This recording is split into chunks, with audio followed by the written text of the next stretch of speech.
네, 11번과 12번 문제 해결하도록 하겠습니다. 다음 글을 읽고 물음에 답하시오.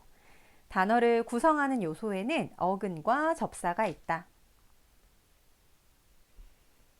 자, 어떤 단어를 만들 때에는 이 어근과 접사라는 개념이 중요합니다. 이 두 가지 개념은 여러분 이해하고 있어야 돼요. 먼저 어근은 단어를 구성하는 요소 중 실질적인 의미를 나타내는 부분이며, 접사는 어근과 결합하여 어근에 특정한 의미를 더하거나 어근의 의미를 제한하는 부분이다. 그래서 이 접사는 홀로 쓰일 수 없고 반드시 어근과 함께 쓰이는 개념입니다. 접사는 어근의 앞에 위치하는 접두사와 어근 뒤에 위치하는 접미사로 나뉘는데, 항상 다른 말과 결합하여 쓰이기에 홀로 쓰이지 못함을 나타내는 붙임표를 붙인다. 예를 들어 햇, 덧, 들과 같은 말은 접두사이고, 지기, 개와 같은 말은 접미사이다. 즉 접사는요, 항상 어근과 함께 쓰이기 때문에 홀로는 쓰일 수가 없습니다. 그래서 이 접사 뒤에 어근이 오기도 하고 접사 앞에 어근이 오기도 하는데, 이 뒤와 앞에 어떤 어근이 오게 된다라는 뜻으로 이 붙임표를 활용하게 되는 거죠. 자, 예를 들어서 햇, 덧, 들이 들어간 단어를 한번 생각해 보면, 햇감자, 덧버선,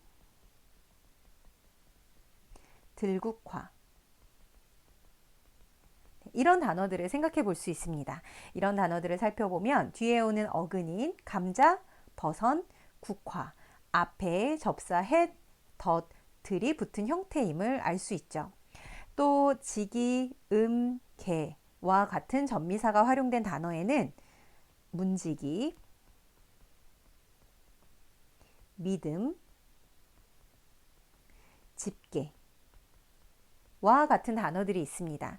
역시나 이 지기, 개와 같은 접미사 앞에 문이라든가 믿다라든가 집다라든가 하는 이 어근이 앞에 위치해 있음을 확인할 수 있겠습니다.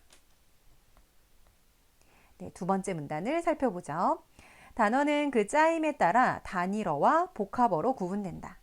단어는 어근과 접사가 어떻게 결합됐는지에 따라서 단일어 혹은 복합어로 구분합니다. 이 두 가지 개념도 역시나 여러분들이 기억해야 할 개념입니다. 단일어는 하나의 어근으로만 이루어진 단어를 이르는 말이다. 그래서 단일어에는 접사가 있지 않습니다. 그리고 복합어는 어근과 어근의 결합으로 이루어진 합성어, 어근과 접사의 결합으로 이루어진 파생어를 아울러 이르는 말이다. 그래서 단일어는 하나의 어근으로만 이루어져 있지만, 복합어는 합성어와 파생어를 모두 포함해서 복합어라고 부르거든요. 이때 합성어는 어근과 어근이 함께 결합한 것이고, 어근에 접사가 결합된 형태는 우리는 파생어라고 부릅니다. 당연히 이때 접사는 접미사일 수도 있고 접두사일 수도 있겠죠. 가령 밤이나 문과 같이 하나의 어근으로만 이루어진 단어는 단일어예요. 글자가 하나라서 단일어가 아니라 하나의 어근으로만 이루어져 있기 때문에 단일어가 되는 겁니다. 어근 밤, 문이 각각 또 다른 어근과 결합한 밤나무, 자동문은 합성어이다. 지금 예를 보면 밤, 문은 하나의 어근이기 때문에 단일어. 그런데 밤나무, 자동문 같은 경우에는 밤 플러스 나무, 자동 플러스 문인데, 밤도 어근이고 나무도 어근이고 자동도 어근이고 문도 어근이기 때문에 각각 어근과 어근이 만나서 합성어라고 이야기를 하는 겁니다. 또한 어근 밤과 접두사 햇이 결합한 햇밤, 어근 문과 접미사 지기가 결합한 문지기는 파생어이다. 왜냐하면 햇밤에서의 햇은 접두사이고 문지기에서의 지기는 접미사이기 때문에 각각 밤과 문이라는 어근에 접두사와 접미사가 결합된, 즉 접사가 결합된 단어는 우리가 파생어라고 부릅니다. 세 번째 문단. 복합어는 어근과 어근으로 이루어진 합성어나 어근과 접사로 이루어진 파생어에 어근이나 접사가 다시 결합하여 형성되기도 한다. 이와 같은 복잡한 짜임의 단어를 이해할 때 활용되는 방법으로 직접 구성 성분 분석이 있다. 자, 여러분 기억해야 될 중요한 개념 중에 하나입니다. 직접 구성 성분 분석. 자, 직접 구성 성분 분석은 단어를 몇 추로 나누는 방법이냐면 일단 둘로 나누는 방법입니다. 나뉜 두 부분 중 하나가 접사일 경우 그 단어를 파생어로 보고 두 부분 모두 접사가 아닐 경우 합성어로 봅니다. 자, 네 번째 문단. 가령 코웃음과 같은 단어는 먼저 직접 구성 성분으로 분석하려면 일단 두 부분으로 나눠야 하는데 직접 구성 성분을 코와 웃음으로 보기에 합성어로 분류한다. 자, 이 코 웃음을 지금 우리는 어떻게 두 부분으로 나눴냐면 코와 웃음으로 본다고 했어요. 자, 이때 여러분 코는 실질적인 의미를 가지고 있는 부분이기 때문에 우리가 어근으로 볼 수 있겠죠. 그리고 웃음이라는 단어도 웃음이라는 실질적인 의미를 드러내주기 때문에 어근으로 볼 수가 있을 겁니다. 그래서 어근과 어근이 만났기 때문에 합성어로 분류하는 거죠. 이는 코가 어근이며 웃음이 어근 웃과 전미사 음으로 이루어진 파생어임을 고려한 것이다. 물론 코웃음의 직접 구성 성분을 코웃과 음으로 분석할 수도 있다. 자, 그런데 이렇게 분석할 수도 있다는 거예요. 코웃음을 우리는 딱 두 부분으로 나눌 때 코와 웃음으로 나누어서 생각을 해보았는데 코웃음을 코 웃다와 이렇게 두 가지로 분석할 수도 있지 않겠냐는 겁니다. 그런데 이렇게 분석할 경우에 코웃이라는 표현은 존재하지 않고 앞에서 분석한 것처럼 코와 웃음만 존재하고 의미상으로도 코와 웃음으로의 분석이 자연스럽기 때문에 직접 구성 성분을 앞에서 분석한 것처럼 코와 웃음으로 분석하는 것이지 뒤에처럼 코, 웃과 음으로 분석하지 않습니다.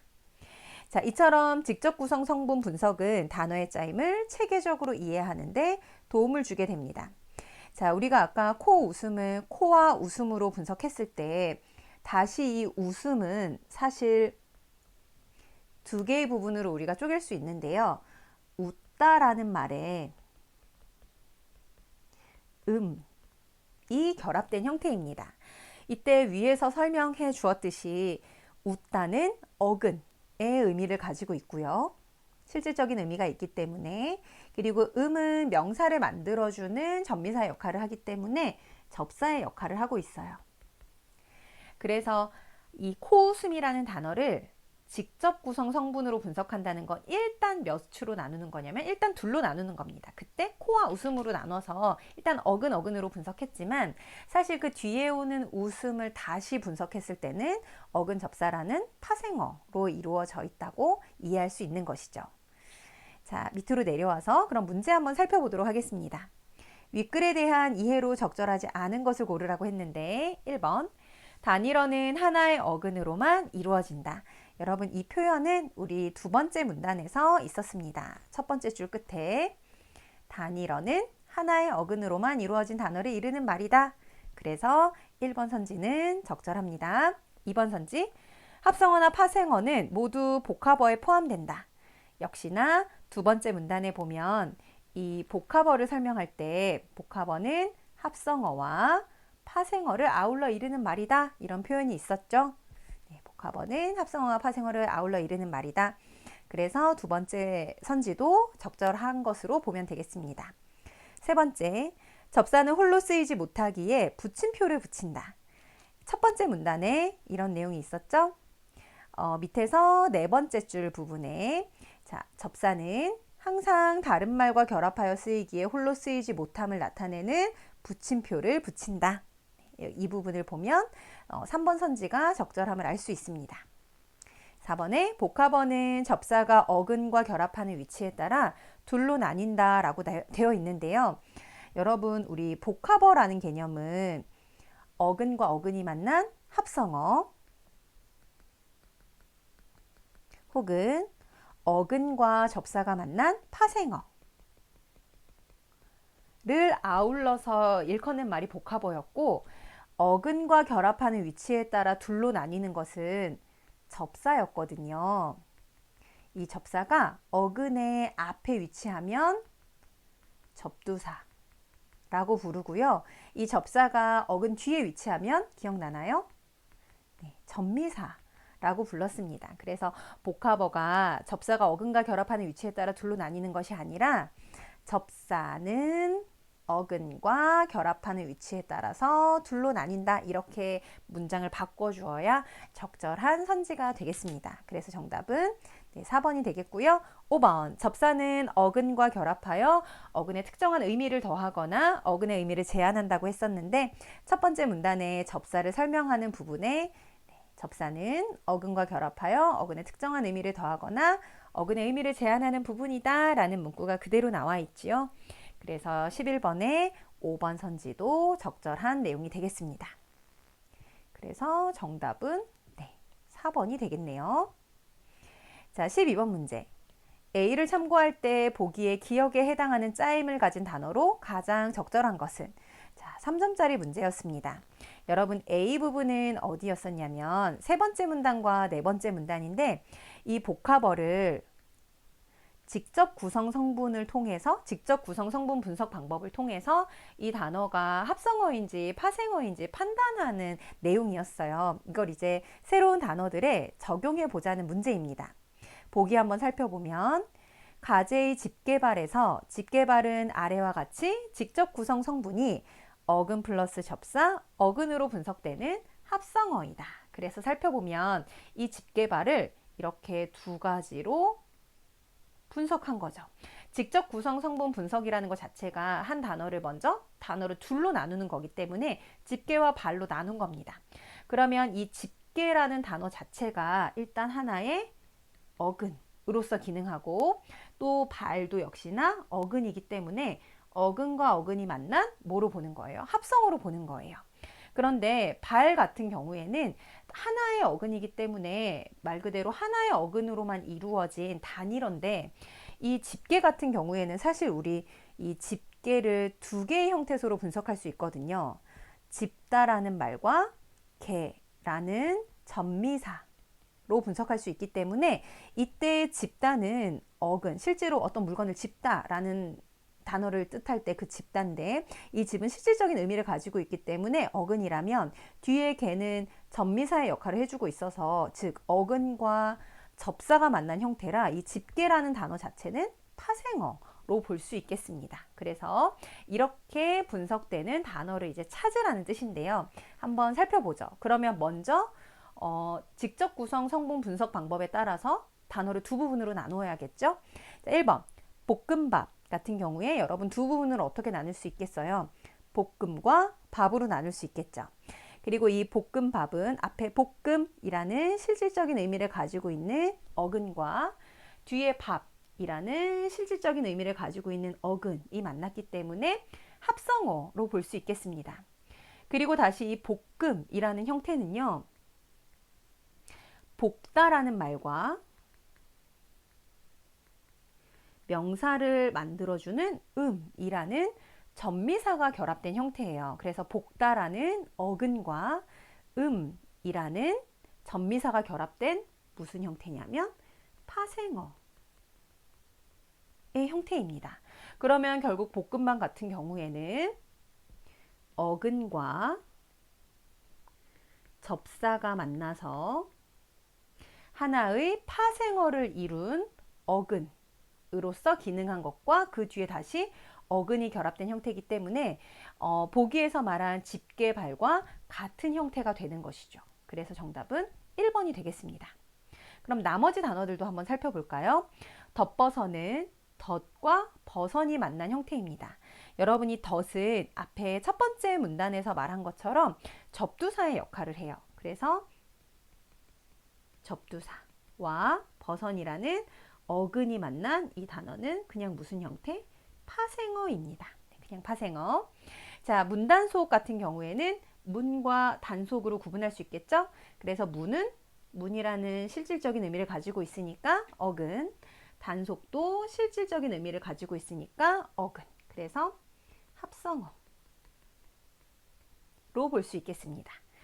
들고양이 같은 경우에는 들과 고양이로 이루어져 있는데 이 들은 뭐 야생에서 자라는 이런 뜻을 가지고 있어요. 그래서 아까 들국화처럼 요거는 파생어를 만들어주는 접사, 접두사가 결합된 형태이고, 그리고 고양이는 실질적인 의미를 가지고 있으니까 어근이겠죠. 그래서 요 네 번째 단어는 파생어로 볼 수 있겠습니다. 창고지기는 창고를 지키는 사람이겠죠. 그래서 앞에 창고는 창고라는 실질적인 의미를 가지고 있고, 지기는 첫 번째 문단에서 본 것처럼 접사, 접미사의 역할을 하고 있기 때문에 어근과 접사가 만난 파생어로 볼 수 있겠습니다. 자, 뒤로 넘어가서 다음 문제 살펴보겠습니다. 13번, 보기는 수업의 일부이다. 학습 활동의 결과로 가장 적절한 것은? 단어를 발음할 때 어떤 음운이 앞이나 뒤의 음운의 영향으로 바뀌어 달라지는 경우가 있습니다. 즉, 음운이 변동하는 거죠. 자, 음운이 변동할 수 있다. 음운이 변동할 수 있다. 그 결과 조음 방법만 바뀌거나 조음 방법과 조음 위치가 모두 바뀌는데, 아래 자료를 참고해서 학습 활동을 수행해 보자고 이야기를 했습니다. 자, 여러분, 우리가 음문의 변동이라는 문법에서의 중요한 개념이 있는데요. 음문의 변동이라는 중요한 개념. 이 음문의 변동, 즉 음문이 바뀌는 유형에 크게 네 가지가 있습니다. 어떻게 네 가지가 있냐면, 교체되는 방법, 그 다음에 탈락하는 경우, 그 다음에 첨가되는 경우, 그 다음에 축약되는 경우. 이렇게 보통 네 가지가 있는데, 여기에서는 바뀌어서 달라진다라고 했으니까 그 중에서도 교체에 대한 내용으로 볼 수 있겠습니다. 자, 그리고 여기에서는 조음 방법만 바뀌거나 조음 방법과 조음 위치가 모두 바뀐다고 해서 이 조음 위치라든가 조음 방법이라는 단어가 언급이 됐는데요. 여러분, 조음이라는 것은 음이 소리 음자예요. 그래서 조음은 소리를 만드는 데 관여하는 발음 기관을 조음이라고 합니다. 소리를 만드는 데 관여하는 발음 기관을 조음이라고 해요. 그러면 조음 위치라는 것은 소리를 만들어내는 위치가 되겠죠. 그러면 조음 방법은 소리를 만들어내는 방법이 될 겁니다. 그래서 이 조음 위치와 조음 방법의 개념을 좀 이해했으면 좋겠고, 그러면 발음이 될 때 주로 활용되는 위치, 즉 기관들이 있는데, 그 기관들에 따라서 우리는 이렇게 구분을 해요. 입술 소리, 잇몸 소리, 센 입천장 소리, 여린 입천장 소리. 그러면 입술 소리라는 건 이런 뜻이겠죠. 어떤 음운을 발음할 때 입술을 주로 활용한다 뜻이겠죠. 잇몸 소리는 뭔가 혀 끝이 잇몸에 닿거나 뭔가 잇몸과 아주 유사한 가까운 소리라는 뜻일 겁니다. 센 입천장도 역시나 딱딱한 입천장 에서 주로 나오는 소리일 것이고, 여린 입천장은 그 입천장이 더 뒤쪽에 있는 부드러운 부분, 입천장, 목적 쪽에 가까운 그 여린 입천장 쪽에서 나는 소리라는 뜻일 텐데요. 참고로 여러분, 이 입술 소리, 잇몸 소리, 센 입천장 소리, 여린 입천장 소리는 나중에 고3이 되면 한자어로 이 소리들이 보통 표기가 되는데, 그 한자어를 좀 기억할 필요가 있을 것 같습니다. 그래서 메모를 해 두었다가 같이 외워두면 큰 도움이 될 것 같아요. 먼저 입술 소리는 우리가 양순음이라고 부릅니다. 이 순이 입술이란 뜻이거든요. 그리고 잇몸 소리는 치조음, 치조가 잇몸이란 뜻입니다. 그리고 센 입천장 소리는 경구개음, 그리고 여린 입천장 소리는 연구개음 이라고 우리가 부릅니다. 그래서 이러한 개념들의 단어들까지도 같이 기억하면 좋을 것 같습니다. 선생님이 기억해 둬야 할 개념들은 지금 노란색으로 다 표시를 하고 있어요. 자, 그리고 소리를 발음하는 방법에는 파열음도 있고 파찰음도 있고 비음도 있고 유음도 있는데, 파열음은 소리를 막았다가 터뜨리는 소리고요. 파찰음은 소리를 막았다가 터뜨리되 마찰을 일으키는 소리를 파찰음이라고 합니다. 비음은 코 비자를 써서 코를 통해서 공기가 나갈 때 나오는 소리를 비음이라고 하고, 유음은 혀의 양쪽 끝으로 공기가 흘러나가듯이, 흐를 유자를 써서 공기가 흘러나가듯이 나오는 소리를 유음이라고 합니다. 그래서 원래는 이 자음 체계표가 지금은 8개의 자음만 제시가 됐지만 사실은 여러분이 기본 자음이 다 드러난 자음 체계표를 알고 있어야겠죠? 자, 그러면 위에 이 표를 바탕으로 밑에 단어를 한번 구체적으로 살펴보면, 자, 우리가 달님이라는 단어 같은 경우에 실제로 발음을 달님이라고 안 하고 달림이라고 발음을 하거든요. 그러면 이때 달님으로 표기하지만 실제 발음은 달림으로 발음이 되기 때문에 표기에서의 니은이었던 것이 실제 발음에서는 리을로 발음되게 됩니다. 자, 이 니은이 리을로 발음된 까닭은 앞에 오는 리을의 영향을 받아서 이 뒤에 오는 니은도 리을로 바뀐 현상이에요. 그래서 우리가 이러한 현상을 뭐라고 부르냐면 니은이 리을로 바뀌었기 때문에 유음으로 바뀐 거죠. 그래서 우리가 이것을 유음화라고 부릅니다. 유음화라고 불러요. 그리고 실제로 니은이 리을로 바뀐 현상을 봤더니 잇몸 소리라는 것은 똑같은데 니은과 리을은 둘 다 잇몸 소리인데 다만 비음으로 발음하던 것을 유음으로 발음했기 때문에 뭐만 바뀐 거예요? 좋은 방법만 바뀌었다고 보는 겁니다. 비음이 유음으로 바뀌었기 때문에 그러면 두 번째 장문 같은 경우에 실제로 작문이라고 표기하지만 우리가 발음할 때는 앞에 왔던 기억을 장이라고 발음합니다. 작을 장이라고 발음하는 거죠. 자, 이렇게 발음하는 까닭은 뒤에 오는 미음의 영향을 받아서 그렇습니다. 그래서 이 미음 같은 경우에는 입술 소리이면서 동시에 비음이었는데요. 원래는 기억이 지금 이응으로 바뀌었으니까 여린 입천장 소리의 파열음이었던 기억이 여린 입천장 소리의 비음인 이응으로 바뀌게 된 형태입니다. 그러면 기억이 이응으로 바뀌었다는 건 역시나 여린 입천장 소리는 똑같은데 파열음이었던 것을 뭐로 발음해 준 거죠? 비음으로 발음해 준 거죠. 그래서 뭐만 바뀌었다고 보는 거냐면 좋은 방법만 바뀌었다고 보는 거예요. 그러면 왜 비음으로 바뀌어서 발음했을까? 이 뒤에 오는 미음이 비음이기 때문에 같은 비음 계열의 소리로 바꿔서 발음을 해준 겁니다. 그래서 우리는 이러한 현상을 비음화라고 부르죠. 비음화라고. 자, 세 번째 유형. 해돋이 같은 경우에는 위에 이 체계표에서도 이렇게 표시를 한번 해볼게요. 네. 자, 해돋이 같은 경우에는 표기할 때는 해돋이로 표기하지만 실제로 발음할 때는 이 해돋이의 디귿 받침을 우리가 발음할 때는 지읒으로 발음하게 되는데 이 디귿이 지읒으로 발음되는 까닭은 뒤에 오는 형식 형태소 이 이의 영향을 받아서 그렇습니다. 그래서 디귿이 지읒으로 발음되는 현상을 이 자음 체계표를 통해서 봤더니 잇몸 소리였던 것이 센 입천장 소리로 바뀌고 잇몸 소리였던 것이 센 입천장 소리로 바뀌고 또 파열음이었던 것이 파찰음으로 바뀌었죠. 파열음이었던 것이 파찰음으로 바뀌었죠. 그래서 조음 위치도 바뀌었고 조음 방법도 바뀌었습니다. 그래서 우리가 형식 형태소 2의 영향을 받아서 앞에 오는 디귿 티읕이 지읒 치읒으로 바뀌는 현상을 구개음화 라고 이야기를 하는데요.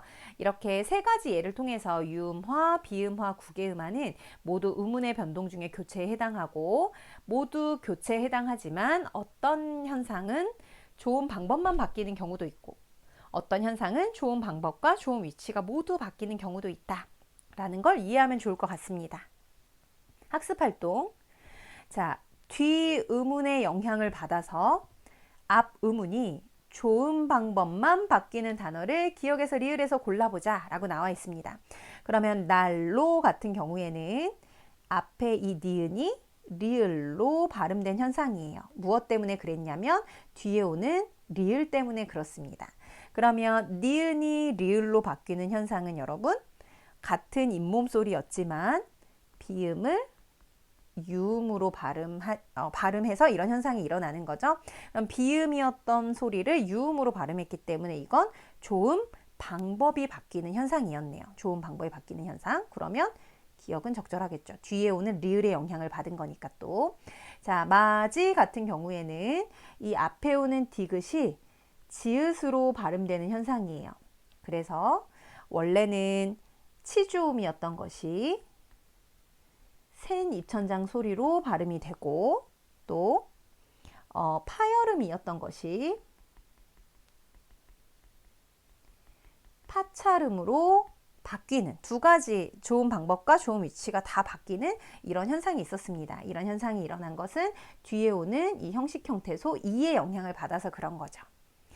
자, 그리고 디귿 같은 경우에는 실내에서의 이 니은이 리을로 바뀌어서 발음됨을 확인할 수 있습니다. 역시나 비음이었던 니은이 리을인 유음으로 발음되는 현상인데, 그 이유는 앞에 오는 이 리을 때문에 그런 거죠. 그래서 좋은 방법만 바뀌었지만 이것은 뒤 음운의 영향을 받은 게 아니라 앞에 오는 음운의 영향을 받았기 때문에 학습 활동에서 고르자고 한 유형에는 해당하지 않겠습니다. 자, 톱날 같은 경우에는 이 앞에 오는 비읍이 미음으로 발음이 된 거죠. 그래서 비읍이었던 파열음을 미음인 비음 으로 발음한 걸로 볼 수 있습니다. 이 비읍이 미음인 비음으로 발음된 이유는 뒤에 오는 이 니은이 비음이기 때문에 뒤에 오는 비음의 영향을 받아서 앞에 오는 비음의 좋은 방법을 바꿔서 비음으로 발음한 것입니다. 그래서 이렇게 두 가지가 이 학습 활동에서 찾아야 할 예에 해당하기 때문에 정답은 2번이 되겠습니다. 자, 밑으로 내려와서 14번 문제 살펴보겠습니다. 보기에 탐구과제를 수행한 결과로 적절하지 않은 것을 고르라고 했습니다. 탐구과제는 자, 작다와 적다 중 적절한 말이 무엇인지 온라인 사전에서 작다를 검색한 결과를 근거로 하여 말해보자. 이 작다와 적다가 비슷한 단어이지만 문장에 따라서 정확하게 쓰임이 있어야 그 문장을 정확하게 전달할 수 있을 텐데요.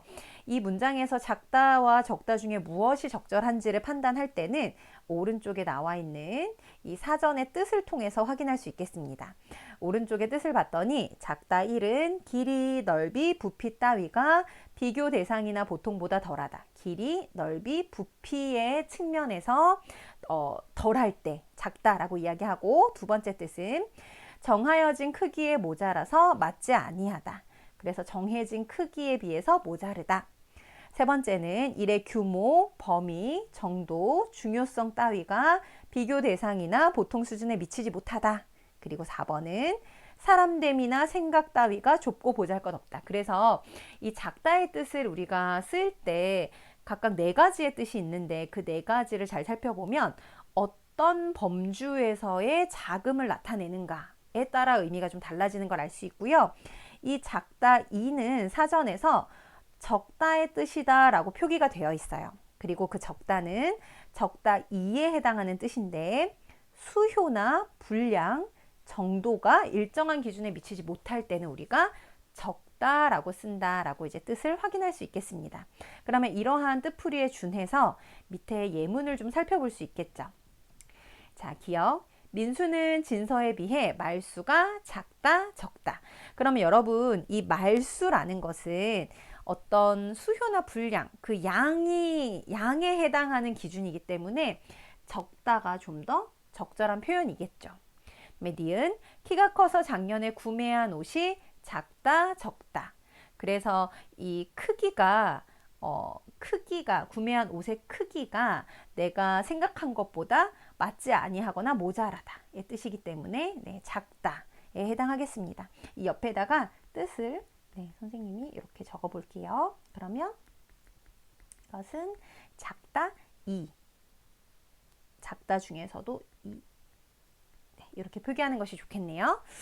자, 그리고 오늘 일은 지난번에 비해 규모가 작다, 적다. 우리 규모 같은 경우에는 여러분 우리 작다로 표현할 때 작다 3의 규모에 대한 뜻풀이가 있었죠. 자, 그는 큰일을 하기에는 그릇이 아직 작다, 적다인데 여러분이 그릇이 작다, 그릇이 적다를 판단할 때 아, 그는 참 그릇이 큰 사람이야. 우리 이런 문장 쓸 때요. 이 그릇이라는 말이 단순히 어떤 물건을 담는 그릇을 뜻하는 게 아니라 어떤 일을 해 나갈 능력을 좀 빗대어서 표현할 때 우리 그릇이라는 표현을 많이 쓰거든요. 그래서 여기에서는 그 큰 일을 하기에 그릇이 작다라는 뜻은 어떤 사람됨이나 생각 따위에 해당하는 기준으로 볼 수가 있을 겁니다. 그래서 이것은 작다, 네, 사에 해당하는 뜻풀이로 봤을 때 네, 작다로 보는 것이 조금 더 적절하겠죠. 백일장 대회 신청 인원이 여전히 작다. 적다 같은 경우에는 신청 인원에 대한 설명을 해 주어야 되기 때문에 수요나 분량, 뭐 정도가 기준에 미치지 못했다라는 뜻이라서 적다로 보는 것이 적절할 것 같습니다. 그러면 이렇게 풀이를 했을 때 적절하지 않는 것은 네, 1번 선지가 되겠죠. 작다 1에 1을 고려할 때 작다가 맞는 게 아니라 네, 말수가 적다가 적절한 표현이 되겠습니다. 자, 15번 문제. 보기에 학습 자료를 바탕으로 학습 과제를 수행한 결과로 적절하지 않은 것을 고르라고 했는데요. 여러분, 이 표현에서는 직접 인용과 간접 인용이 나왔는데 이 직접 인용과 간접 인용도 우리가 기억해 두어야 할 국어 개념 중에 하나입니다. 자, 인용이라는 말 자체가 다른 사람이 말한 것이나 아니면 글을 다시 가지고 오는 것을 인용이라고 하는데 그걸 직접 인용할 수도 있고요. 간접 인용할 수도 있어요. 이 직접 인용한다는 건 원래의 말이나 글을 그대로 가지고 오는 걸 직접 인용이라고 합니다. 그래서 주로 어떤 걸 활용하냐면 큰 따옴표를 활용하거나요. 아니면 뒤에 조사라고 라는 표현을 통해서 이 직접 인용을 드러내줍니다. 반면에 간접 인용은 말이나 글을 그대로 가지고 오는 것이 아니라요. 자신의 관점에서 다시 서술합니다. 그래서 가장 큰 특징 중에 하나가 조사고를 사용하는데 자, 이때 자신의 관점에서 다시 서술을 하기 때문에 직접 표현한 표현과 표현이 많이 달라져요. 그래서 자신의 관점에서 봤을 때 높임 표현이 달라지기도 하고 또 시간 표현이 달라지기도 하고 또 어떤 지시 표현이나 아니면 종결 표현 이런 것들이 달라지기도 합니다. 그래서 직접 인용과 간접 인용을 우리가 보통 판단할 때 간접 인용이 자신의 관점에서 다시 바뀌고 조사도 라고에서 고로 바뀐다라는 걸 좀 기억하면서 밑에 문장을 한번 살펴보겠습니다. 자, 직접 인용을 간접 인용으로 바꾸어 보자고 했는데 이때 적절하지 않은 것을 골라야 하거든요. 자, 지아가 꽃이 벌써 폈구나 라고 했다. 자, 이렇게 여러분 첫 번째 문장에 보면 이게 다 직접 인용일 텐데 이렇게 큰 따옴표를 쓰면서 뒤에 라고 표현하면 우리는 이걸 직접 인용이라고 이야기해요. 그래서 이걸 간접 표현으로 바뀌었을 때 지아가 꽃이 벌써 폈다고 했다. 직접 인용에서는 감탄의 종결 표현을 썼지만 이걸 간접 인용으로 바꾸면 폈다고 평서형의 종결 표현으로 바뀌어서 지금 종결 표현을 바꿔서 표현한 것을 알 수 있습니다. 지아가 버스가 벌써 갔어요 라고 했다 라는 직접 인용을 지아가 버스가 벌써 갔다고 했다 라는 간접 인용으로 바꾸었는데 이때는 갔어요 라는 해요체의 높임 표현이었지만 직접 인용에서는 이걸 간접 인용으로 바꾸면 이렇게 갔다고 했다 라고 그냥 평서형의 높임 표현이 없는 헤라체의 형태로 마무리가 된 것을 볼 수 있겠습니다. 자, 나는 어제 지아에게 내일 보자 라고 했다. 자, 어제 내일 보자고 한 거니까 어제 내일이면 오늘이 되겠죠. 그래서 나가 지금 간접 인용할 때는 자신의 관점에서 다시 서술해야 되기 때문에 서술자가 나이기 때문에 나는 어제 지아에게 오늘 보자고 했다라고 이렇게 바꾸어서 표현해야 하는 겁니다. 이건 이제 시간 표현. 이렇게 바꿨다고 볼 수 있고 자 전학을 간 지아는 이 학교가 좋다라고 했다 할 때 여러분이 이 학교는 지아 입장에서 본인과 가까운 장소를 뜻하는 지시 표현이었어요. 이렇게 관형사죠. 그런데 이걸 서술자 지금 자신의 관점에서 다시 표현하면 전학을 간 지아가 이 학교가 좋다라고 표현하면 안 되고 지금 말하는 서술자의 관점에서는 네, 그라고 바꾸어 줘야 그게 조금 더 적절한 표현이 되겠습니다. 그래서 이것은 지시 표현을 바꾼 형태. 자, 그리고 마지막 지아는 나에게 민지가 너를 불렀다라고 했다. 그래서 이걸 간접 인용으로 바꾸어서 지아는 나에게 민지가 자기를 불렀다고 했다라고 했는데 여러분이 직접 인용에서의 너는 누구를 지칭하냐면 나를 지칭하겠죠. 민지가 너를 불렀어, 너를 불렀다라고 했으니까 이때 너는 나를 지칭하겠죠. 자, 그런데 이걸 간접 인용으로 바꾸면 지아는 나에게 민지가 그럼 나를 불렀다고 했다라고 바꾸어야 할 텐데 여기에서는 자기라는 표현으로 바꾸었어요. 이 자기는 여러분 제기대명사로 앞에 오는 민지를 다시 나타내주고 있기 때문에 이 적절하지 않습니다. 그래서 정답은 네, 5번이 되겠네요. 이렇게